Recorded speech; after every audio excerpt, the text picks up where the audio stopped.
Hi, I'm Margot and welcome to my office. As an autistic, self-employed person, I'm constantly talking about how self-employment is oftentimes left out of the conversation when we're talking about inclusive employment.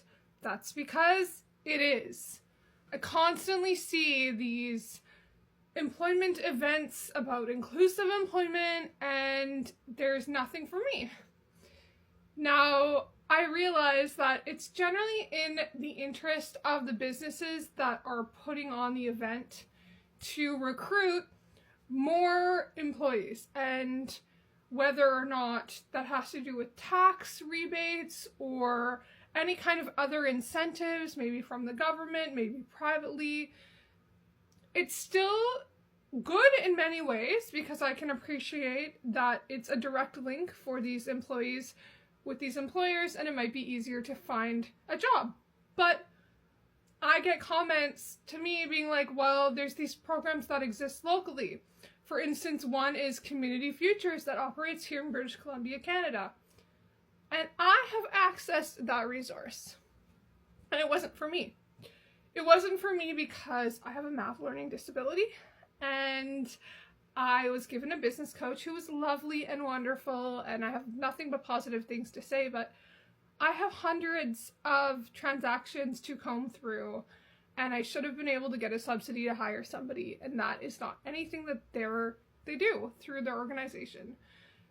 Another thing is that they will help people understand and walk through the process of taking out a loan, but why are we encouraging people who are already receiving ministry benefits, who may not be financially sound, to take on debt? That makes no sense. So what I'm kind of asking for is, where are the grants? I don't know, because I think that that money doesn't go to disabled people.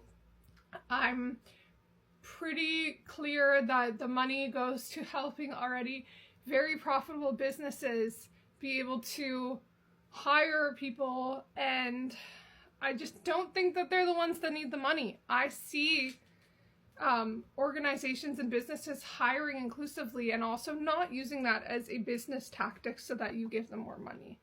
Now, I understand, yes, I'm an autistic person who sells items that say autistic and all kinds of stuff, but that's a little bit different because I do not have like a very large financial support backing me that you can't see. So I'm in a completely different position where I have been fighting so long to get some kind of grant available that I can apply for, but there's nothing.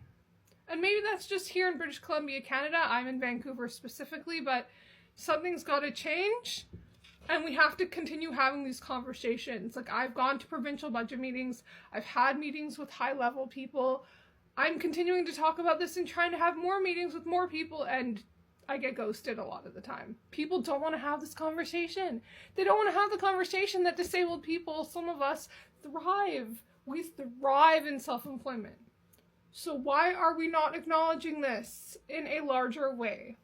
Why are we not expanding resources to include finances, to include grants? Why are we not funding that? The money's got to be somewhere if profitable businesses can get it. So yeah, something definitely needs to change, and hopefully soon.